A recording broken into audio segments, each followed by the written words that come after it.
Welcome to the Mindset Game podcast. I'm Vered Kogan, and I am delighted to introduce you to Nancy Gale. Nancy is a business owner, designer, mentor, and passionate activist. She is the founder and designer of the luxury handbag brand JAMAH, and she also founded a nonprofit entrepreneurial program called Ambition for disadvantaged youth. The mission of this incredible organization is to provide students with the support, access, and resources necessary to reach their goals. I got to learn about Nancy through one of my team members who heard her speak at an event and was absolutely inspired by her story and her message. And Nancy, it is such a delight and a joy to have this conversation with you today, because I really believe that people need to hear your message. And so thank you for being a special guest on our show. Oh, I'm so happy to be here. Thank you so much. So, we decided to call this episode The Choice of Resilience because from my brief conversation with you, it is absolutely certain to me that you have built a great deal of resilience in your life. And as a result, have become even stronger and even more of a contributor to our beautiful world and all the wonderful things that you're doing. So how about we start with a little bit of what does resilience mean to you? It's funny when I think about resilience. In fact, whenever I start a speech, I always give the Webster's definition, which is a great kickoff for that conversation. Resilience, the ability to spring back into shape after being pulled, bent, or stretched. Resilience, flexible, pliable, supple. Resilience, the capability to recover quickly from difficulties. And I think it really cannot be defined better than that. I feel like in a layman's term, right, it's you just keep picking yourself up but I think what's so important is to recognize that resilience is a journey and it's a choice. And it's a choice that one has to make over and over and over again. It's not enough to claim resilience. I think it has to be practiced. It's like, brushing our teeth. You just have to remind yourself and do it and remind yourself and do it, because the second you're vulnerable, it might not jump into your sphere that you have that choice. And I think what's interesting too is resilience obviously takes a lot of positive thought, a lot of happiness, a lot of, for me, smiling, because that's a very physical connection to my happiness. But it doesn't mean that because one is resilient and happy, that they also don't feel pain, or that it also doesn't mean that they're rejecting or denying pain. And that's something for me that I realized we can be both at once, because people have said to me so often, well, how are you resilient in the face of challenges? And I said, well, because my challenges don't take away from the core of who I am. I'm still happy Nancy, no matter what I'm going through. I just have, at times, there's more to contend with. And so I feel like for me, there are the idea of resilience is more intricate than we might give it credit for. I feel like I believe, and I've had so many conversations that people say one is either resilient or not, or then there's the party line, well, you can choose to be resilient, but I think it goes deeper than that. And I appreciate that definition and your perspective on it, that it really is a journey.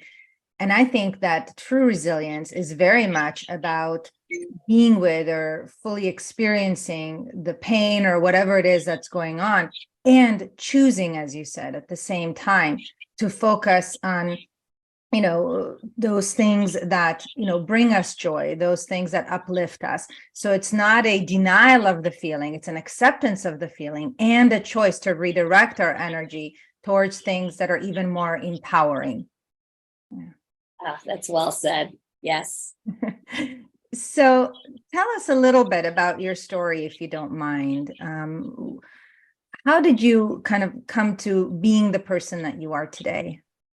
So I was definitely brought up in a household and spent a lot of time in my teen years with my dad, because my mom was in the hospital for the better part of 4 years. She was in the hospital for almost 2 years in a low grade, in and out of a low grade coma, and then in and out of the hospital the next two. So it ended up being my dad was he sort of was the double parent. And my older sister had already left home. And so we would have a lot of conversations around the choices that we make and the choice to be happy, and how life is just easier if one is happy or not. We talked a lot about too the sort of connection of what happens, as I said earlier, when one smiles, and how that really changes your spirit. I always say, you cannot be sad or mad the moment you are smiling. It's a physical impossibility. And I don't mean the BS, half like smile with the mouth, with your whole body. So, and I'm going a little backwards here, and I've had people say to me at times, how can you tell a story like that that's so painful, but you're still smiling? And so I always choose to look at, if I'm talking about my mom, how happy my mom made me, or how happy she was, or what she meant in my life, as opposed to that she was sick or what happened to her. I think it's about looking at the positive attributes around any situation. So I had two supportive parents. I had, I suppose one could call it idyllic. And then when I sort of got through the time of my mom being so sick, and realizing and watching her spirit, and then she recovered. And I think missing that much of one's life, the response to it is to grasp onto every second that's possible. And so, sorry, I have a hair in my face. So that was sort of my foundation. And then when I was 25, I was, out in the world and, building my future, going from working at a company to starting a business.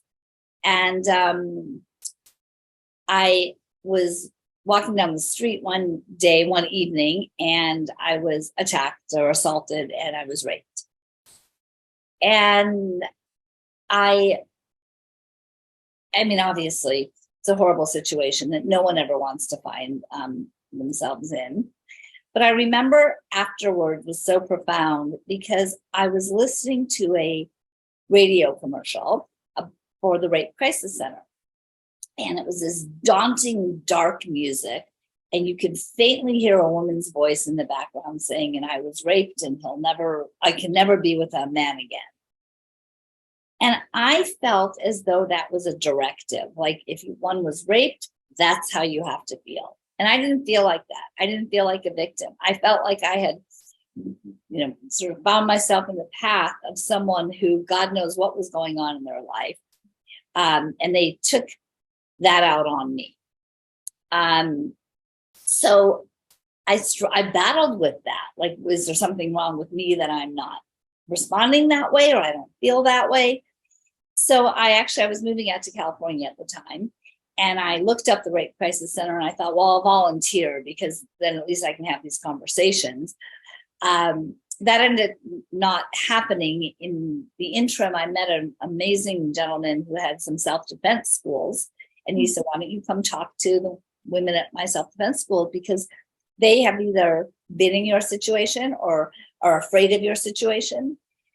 So I sit down with about 75, 80 women, and we're all just sitting on these mats on the floor in this big gym.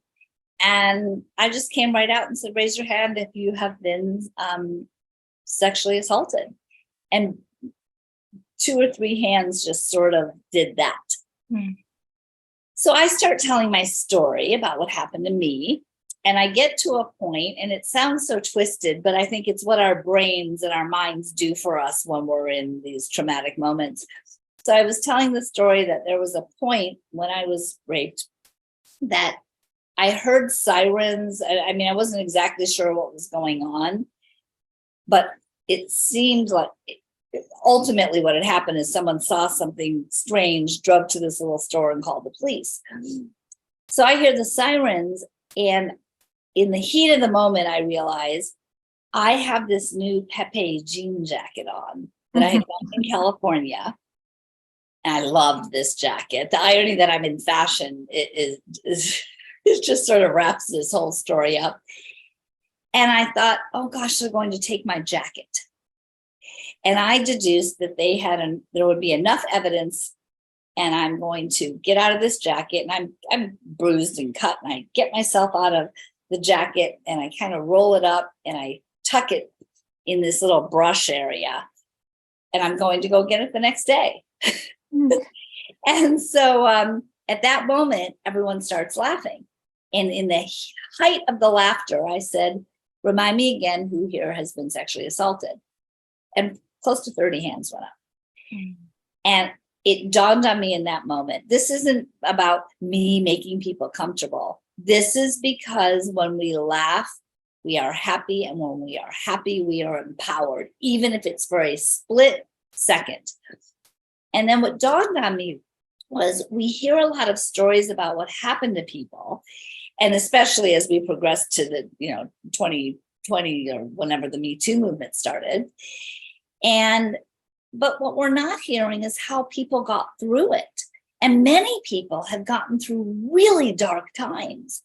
And that's what I want our youth to hear, is what happened, because that humanizes you and it makes you realize that usually for what we've got, anything we've gone through, someone else has.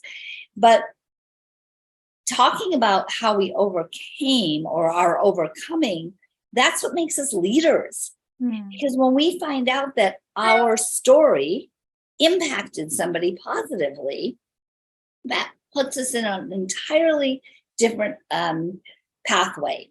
And so I came up with this idea, right, that when we share with power, not pity, and we make sure we address the solution, then we go down a really positive road. So this really came into play for me because a little over 10 years ago, my mother was brutally murdered in a home invasion. And those are words that one never imagines saying about their own story, their own life. And so it was a long journey, the last decade.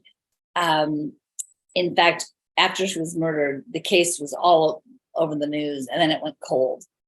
And then through the help of some dear friends and business associates, we were able to get the case pulled out of cold case. And we put the man away who murdered her a few years ago. And again, right, I could tell the story about my mom being murdered, or I can talk about how incredible my mom was and how this group of people came together and rallied, and we conquered something, we achieved something. None of that makes the tragedy any less and the pain any less. But I think you can simultaneously be doing all those things, so that as I was grieving, and believe me, while I was grieving, I was making like some bad decisions, just day-to-day basis with my business. I think those are the ways that your body's sort of acting out. But while we were doing that, we were also doing something really productive. And I always say, like, although that's my personal life, these are all qualities that I admire in great leaders, as being able to step through whatever is happening to us to get better, to achieve more, to grow a business.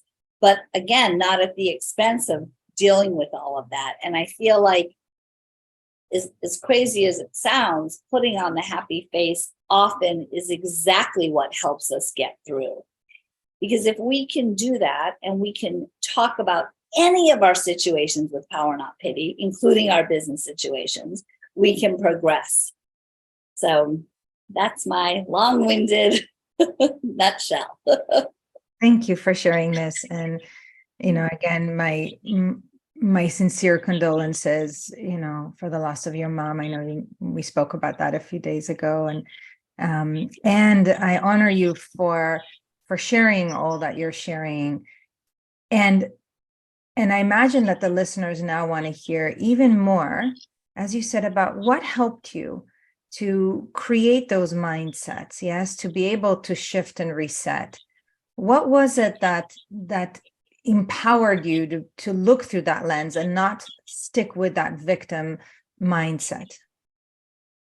So I think a lot of it's always looking at, what do I want my life to mean? And not in the sense of what legacy do I want, but like each day when I get up and I look at the world, what do I want that to be? And what I want that to be is something with progression. Mm. And so the thing about victimhood, right, is it takes away your control and your power. If everything has been done to you, then you can't really change anything. You can't grow from that. So I feel like it's really important, and not to sit down and say, what did I do wrong? But how do I move forward and not wind up in situations that pull me backwards? Mm. And that's by owning it and owning the part that you take, even if it's just in choosing to go down a path. Because I feel like it's a little like the catchphrase now is, well, what did you do to create that situation? And I feel like that gets very big and very questionable. But what steps did I take that brought me somewhere? So without even going into the weeds, I made this choice 3 different times and it never ended up in a positive place. Perhaps I don't need to make that choice anymore. I need to address that and look at the components that are taking me down a certain path. And, with my business especially, I feel like I had to really step back one day and say, okay, I've been in business this many years. What's working? What's not working? And what's the common denominator? And I feel like oftentimes we really complicate situations. I think that, I love the phrase, sometimes a cigar is just a cigar. Mm-hmm. So I feel like that's been something really instrumental for me, is to always just stop, assess. And when I assess, if something's taking a long time, especially in my business, it's very, very common now for people to say, well, that's not working. Sometimes something's taking a long time and it is working. It's just meant to take a long time. I mean, I'm finally seeing, after 23 years in business, the last couple of years, we are hitting all of our spots. That's because of what I have done for 20 years, and it was hard. Mm-hmm. And so I feel like it's also finding that line of what's taking a long time because it should take a long time and you're curating and building, versus what's taking a long time because it's simply not working. And so I have this, I'm actually going to read this to you, a little exercise that I do, and I've done for really my whole life. It's called Stop Time, and about 3 to 4 times a day, it takes a minute or 2, and I don't care who you are, nobody doesn't have a spare minute 3 or 4 times a day. So I leave my computer, I go into another room, and I'm going, STOP is an acronym. Settle down, take a breath, own it, poof. And then I go back to work. And I don't try, people say, well, it's meditating. I'm not trying to clear my mind. I don't have any visualization. It's just something that it's my reset. And it's not complicated. And I can't say I don't have time for that. But I feel like, sort of back to the original question, it's finding just little pieces that take you out of your doom. and I say doom, even in the working situation, like what is working? How do I get to a place that I can have some clarity and get back on track? Oh my goodness. I love that STOP acronym. And I think it's just brilliant to be able to pause in that way. As you said, settle down, settle your thoughts, your emotions, your body, and just be with it, right? Take that breath, right? Intervene on whatever patterns going on, whatever that chatter is, and to own your energy. And I think that one of the key nuggets that I'm taking away so far from our conversation is that concept of owning our own energy. Yes, and how we show up in the world. Because I think if all of us did that, if we take charge of our own energy, and what energy do we bring, right, into our conversations, into our relationships, into our work, that's going to have a direct impact on what energy is received and therefore what happens as a result. And it starts by first accepting where we are. What am I feeling right now? What is happening? Right? Is this an embellished story? Right? As you said, sometimes there are over attachments, right? A cigar is just a cigar, right? So it's cool. So it's that idea of, when do I need to intervene and do something different? And when maybe do I just need to give a little more time, or to pivot the way that I do something in a slight way to try something different? I think the essence of it, though, is the pause to make an objective decision, right? Yes. How do I proceed, right? Poof, right? It is that. I love that poof, because it really is a little bit of magic when we can almost like pull our energy back into our body and decide how are we going to radiate it back out. What are we going to do with this energy of ours, with intention, with clear, deliberate intention? And I think that is very much about how we create not only beautiful things like your beautiful purses, right, in the world, but also like, how do we create our life? Are we doing it as that victim mindset of even of just waiting for things to happen, for people to do things for us? Or are we going to choose to be empowered and create our life? That's really well said. Yeah. Well, and it's so easy, right, to go down the road of, to go down the rabbit hole, right? And all of a sudden, all your focus, or all of our focus, is on what's not happening instead of what we need to do. It's funny. My fiance and I came to the funniest conclusion recently, and it's become my metaphor for life. So, it's very common to hear that whether it's in work or friendship or couplehood, that whatever you're fighting about, it's never about that. It's about all these other things. But we discovered recently that is not always the case. Sometimes I think I know the shirt is blue, and he thinks it's gray. And that is the sum of all of it. And I feel like we're living in this world now where we just give bigger attachment to so many things than is really warranted. And sometimes what I call that, and I know it is for me, is it's justified procrastination. Now I have something else that's consuming me, when what I need to do is figure out, how am I going to market my new collection? But instead of doing that, I'll argue about the fact that this blue shirt that he thinks is gray and what that really means in the grand scheme of life. And the truth is, it means nothing. And I need to get to work. Yeah, and it is very interesting when we think about it in the literal sense, right? All of these stories that we tell ourselves that are creating the incoherence between us and others, or us and the world at large, is a story, right? It's a perception. And who's the creator of the perception, right? It's us. And oftentimes it's made at an unconscious level, right? Maybe there's a reason, let's say in this example, that I want to procrastinate. Maybe I don't have the clarity I need to make a decision. Maybe I need something else. Maybe I'm not feeling safe, right? And that, of course, needs to be, explored.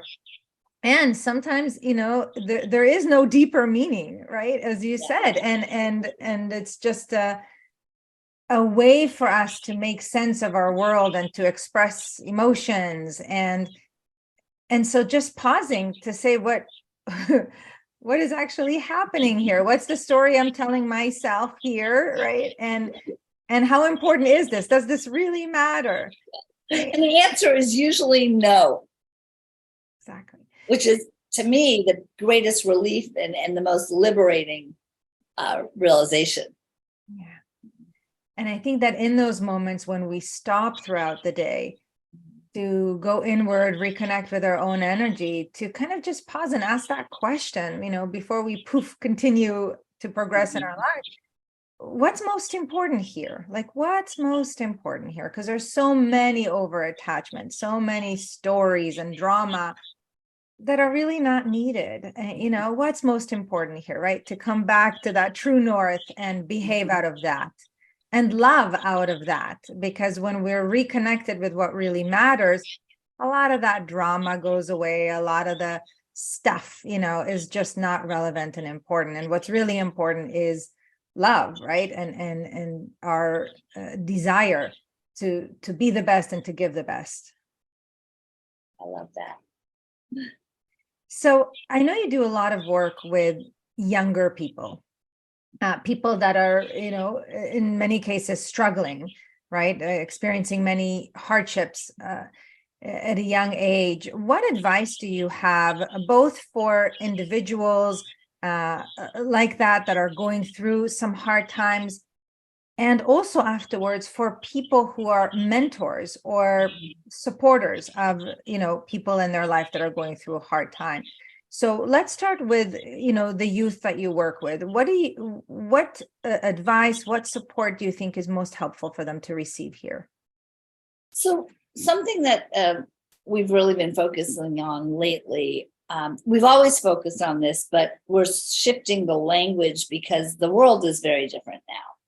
And the what's being taught and what's okay to say and what's not okay to say. So we've been really struggling with this idea that we talk a lot about hard work.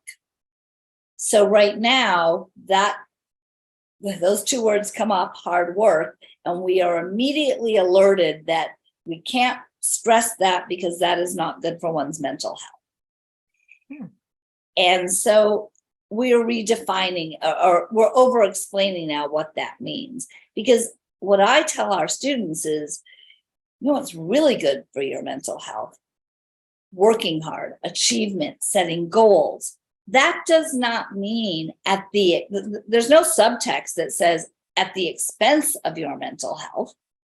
But I feel I've seen this coming for a long time, this idea to find balance. And I've lived my life by blending everything. So the people I work with have become my friends I end up working with. The ambition program, all the mentors are friends, they're doing business together. The students get to see this. So we're not dividing up every minute of the day. But when you have goals and you step toward them and achieve them, there is nothing like it. So I feel like I'll take a little responsibility, maybe, or some responsibility, however much someone else can determine. Perhaps what we haven't done is talked enough about the joy of hard work, what it feels like to work hard and make a buck, and frankly, spend it any way you want. I feel like right now, even that sentence, someone has to jump in and say, well, yeah, because then you can give to charity. Like, yes, you can give to charity. That's a great thing. And I'm hoping that is in our DNA. But you know what else you can do? You can buy a great car or a great handbag. Mm-hmm. And I feel like we're putting so much guilt around that. The truth is, right, our emotions and our hard work, which needs to result in money, because money moves the needle. We have this unbelievable nonprofit of 13 years. The heart and soul, without a doubt, is the mentorship. The mentors are the heartbeat of this program. But to really make that flourish, money then moves the needle, because money helps us fund our scholarships. It helps us hire people that can help expand the program. And so even that, instead of saying we have cause and commerce, we have cause and commerce together. So my brand is very, very intrinsically connected to the nonprofit, because I knew to hold my feet to the fire, to keep ambition where I needed to be, it had to sort of rest on JAMAH, my brand, and my brand the same thing. I had to develop something where I knew if one failed, the other would fail. Because I know in this world, when you're running a business and things get crazy, or you're running a family and things get crazy, the first thing that goes is usually the volunteer work.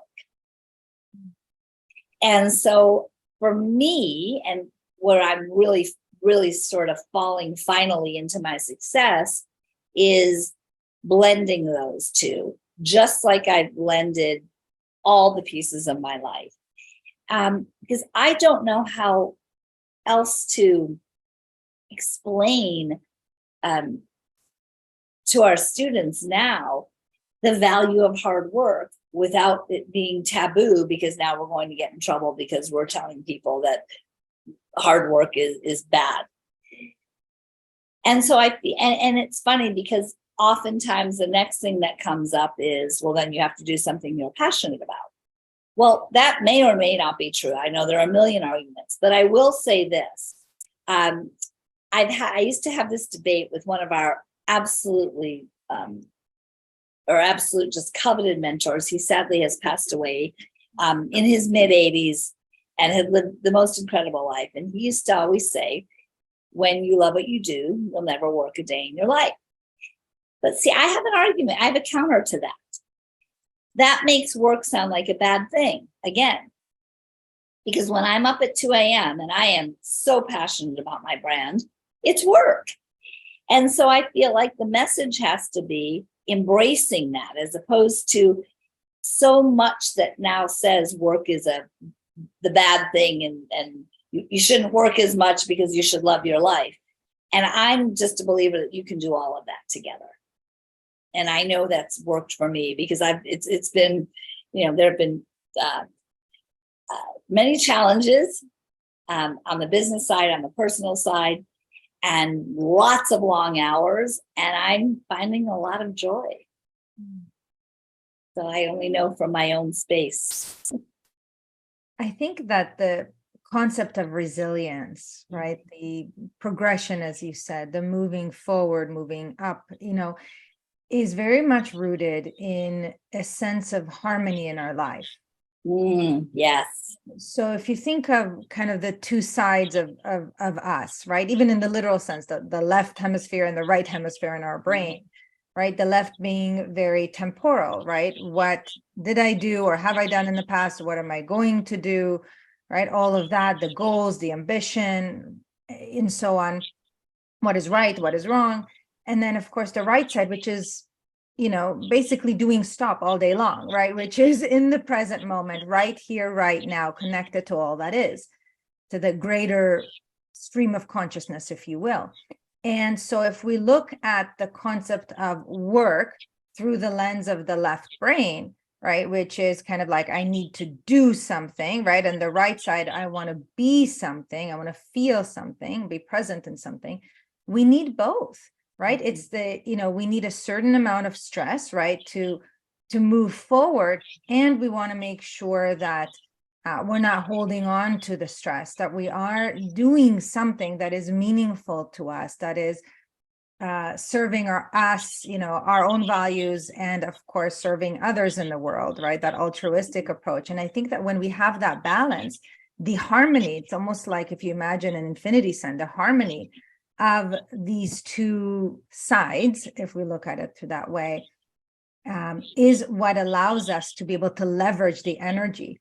Because if I, don't know work, right, or if I should say the opposite, right, if there is work on one side, and let's say through the metaphor of play on the other, yes, through that lens, I don't know work if I don't know play. I don't know play if I don't know work, right? I don't know doing without being, being without doing, right? I need both sides of the dichotomy to be able to make sense of my world, right? It's all relative.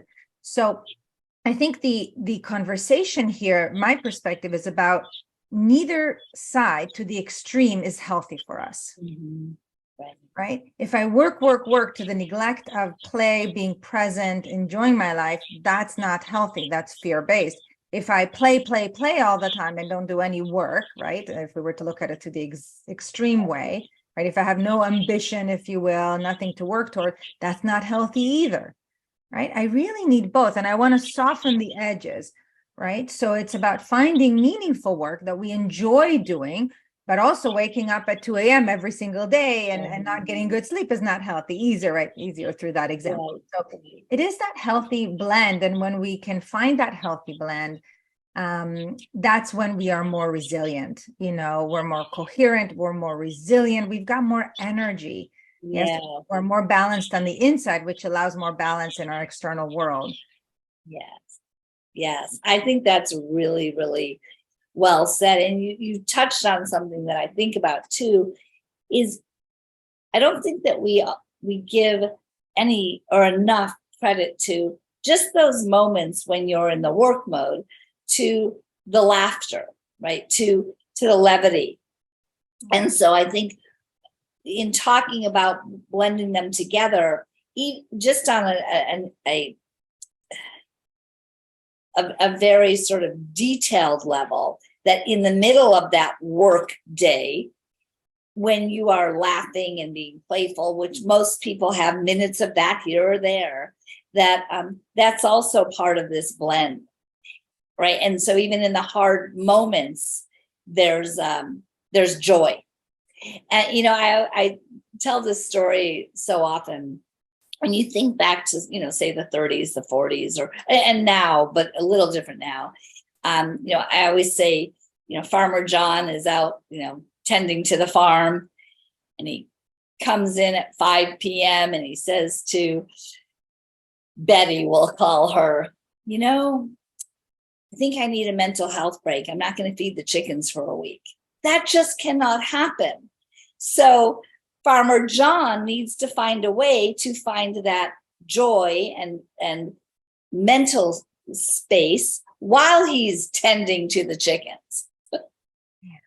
And I think we've sort of put these in their own very separate silos. Yeah. And it goes back to meaning, I think, because, as we said earlier, in some ways, right, nothing has meaning until we give it meaning. And one of the best ways to find that joy that we can integrate throughout our day, no matter what we're doing, is through one of three lenses. And this is out of logotherapy, a meaning-based therapy that was developed by Dr. Viktor Frankl. It's either through humor, as he said. Humor is one of the best ways to be present, to be in that right side of the brain, to be just in genuine, in the moment joy. Or it's through beauty, right? Beautiful things, right? Whether it's nature, purses, something that just delights us, right? It could be anything at all that we consider to be beautiful. And of course, love, connecting with somebody at that deeper level, right? Being truly, genuinely present with someone, caring from our heart. That entrainment that happens is just a beautiful thing. And so when we're able to include those three strategies, if you will, for creating meaning throughout our days and our evenings and our weekends, yes, then that's when we are even more synchronized, right? It's not that the left side of our brain, if we look at it through that lens, right? The goal achieving kind of judgment type side of us is inhibiting the present, joyful, playful, ultra connected to everything side of us. They're both working together. And I think that's the essence of joy. I think that's the essence of resilience, because then we can be with what happened to us, be with, the emotions and all of that. And at the same time, find that joy in the present moment. Yes, I love that. So now, before we complete, last question, How about for those individuals that are fortunate to have influence over people who are either disadvantaged or could use their support? How can they best help others? So one of the things that I know was really pivotal for me when I wanted to create ambition, or when one wants to volunteer, I found a lot of people have a lot of advice.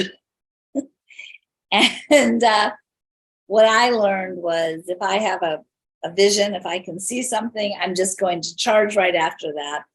And it was, so what I always say, especially with, if it's about working with our youth, you just have to get out there and do it. You go to the schools, you can go to the clubs.